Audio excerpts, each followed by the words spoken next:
महाराष्ट्र माझा, प्रत्येक गावातून आणि प्रत्येक जिल्ह्यातून थेट तुमच्यापर्यंत। माथेरानमध्ये कपाडिया मार्केटमधील दुकान गाळ्यांचे हस्तांतरण। माथेरान नगर परिषदेकडून मोठी उलाढाल झाल्याची दिसते आहे। गाळे विक्री खरेदी करणाऱ्यांची नावे जाणून घेण्यास माथेरान स्थानिकांमध्ये चर्चेला उधाण। माथेरान गिरिस्थान नगर परिषद हद्दीतील कपाडिया मार्केट हे स्थानिकांच्या व्यापाऱ्यांचे प्रमुख स्थान आहे। या ठिकाणाची वास्तू एकच व्यक्तीने नगर परिषदेला दान केली आहे, त्यामुळे या जागेवरील भाडेकरू गाळ्याचे हस्तांतर होत नसते। असे असताना माथेरान नगर परिषदेने या ठिकाणच्या गाळ्याचे हस्तांतरण केले असल्याचे उघड झाले आहे।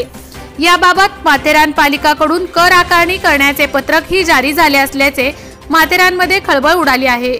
माथेरानचे बाजारपेठ ही सन 1898 पर्यंत सध्याचे पांडे प्लेग्राउंड परिसर जवळ होती। या मोठी आग लागून संपूर्ण बाजारपेठ आगीच्या भस्मस्थानी पडून बाजूचे काही झोपड्यांना देखील जळून गेले होत्या। त्यानंतर माथेरानमधील स्थानिकांची बाजारपेठ मस्जिद समोर सुरू झाली। माथेरानमध्ये व्यवसाय करणारे पीएन कपाडिया यांची पत्नी पेस्तनजी कापडिया या गंभीर आजाराने त्रस्त होते। कापडिया यांच्या पत्नीचे निधन झाल्यानंतर त्यांच्या स्मरणार्थ एखादी वास्तू उभी राहावी या हेतूने त्यांनी त्यांच्या पत्नीच्या स्मृतिप्रीत्यर्थ सन 1017 मध्ये बाजारपेठेत दगडी भिंतीचे आणि छतांचे बांधकाम करून विक्रेत्यांसाठी गाळे तयार केले। पुढे कापडिया यांनी स्वखर्चाने मशिदीच्या खालच्या भागाचा रतनबाई पेस्टनजी एन कपाडिया मार्केट नावाची बाजारपेठ बांधून ती नगर परिषदेला बहाल केली होती। त्यानंतर या मार्केटमधील गाळे माथेरान पालिकेने भाड्याने दिले। पालिकेला दान केलेली वस्तू असल्याने त्या वस्तूची विक्री करून हस्तांतरण करता येत नाही। येथे भाडेकरू म्हणून गाळ्याचा वापर करणाऱ्यांनी आपल्या कुटुंबाचा उदरनिर्वाह करण्यासाठी इथे लहान सहान व्यवसाय सुरू केला होता। यातील अनेक जण आजही इथे भाडेकरू म्हणून व्यवसाय करत आहेत, तर काही जुन्या भाडेकरूंचे निधन झाल्याने या मूळ भाडेकरांचे नाव असलेल्या गाळ्यांचे हस्तांतरण नगर परिषदेने नियमानुसार त्यांच्या वारसाच्या नावे केले आहेत। मात्र या जागेचे मूळ मालक माथेरान नगर परिषदेच्या राहणारे असल्याने या गाळ्याची दुरुस्ती पालिकेच्या परवानगीनेच करावी लागणार आहे। मागील 8 महिन्यात येथे भाडेकरू म्हणून वर्ष असलेल्या काही मालमत्ते या भाडेकरून मी वारस ऐवजी अन्य लोकांना विक्री केल्याचे आढळले आहेत। तसेच पालिकेच्या मालमत्ते हस्तांतरण यादीत काही गाळ्यांचा उल्लेख असल्याचा आढळून आल्या। 1 जून 2022 पासून फेब्रुवारी 2023 पर्यंत हस्तांतरण झालेल्या मालमत्तांचा उल्लेख या कर संकलन यादीमध्ये आहे। त्यामुळे येथील गाळ्यांचे हस्तांतरण रक्ताचे नाते नसलेल्या व्यक्तीच्या नावे होते का?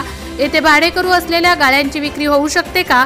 असे अनेक प्रश्न आता समोर आले आहेत।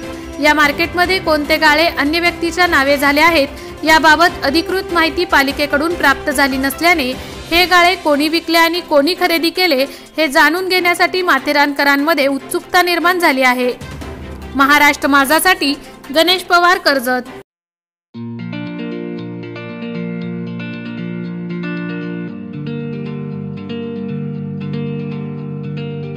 मोठे वेणगाव येथील आयुष्य फार्म हाऊस, जिथे तुम्ही घेऊ शकता तुमच्या परिवारासह सुट्टीचा आनंद। निसर्गाच्या सानिध्यात आणि कर्जत शहरापासून अवघ्या हाकेच्या अंतरावर असलेलं आयुष्य फार्म हाऊस पर्यटकांसाठी सज्ज आहे। राहण्याची व जेवणाची उत्तम प्रकारे सोय, तसेच स्विमिंग पूल, रेन डान्स, एसी रूम, खेळण्यासाठी ऐसपैस जागा, गेम आणि आकर्षक गार्डन तसेच सर्व सोयी सुविधा उपलब्ध।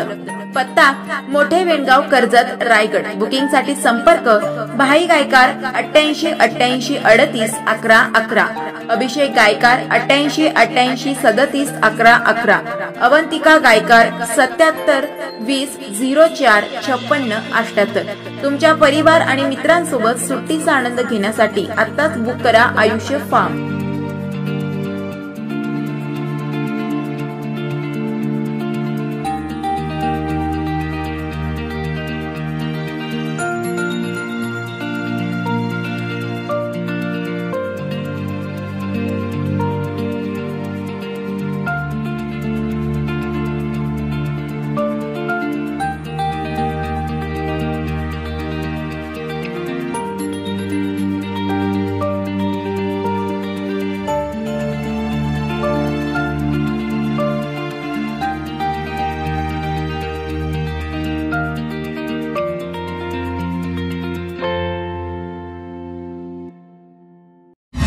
महाराष्ट्र माझाला सबस्क्राईब करा आणि बाजूचा बेल आयकॉन प्रेस करून मिळवा आपल्या परिसरातील ठळक आणि ताज्या घडामोडी।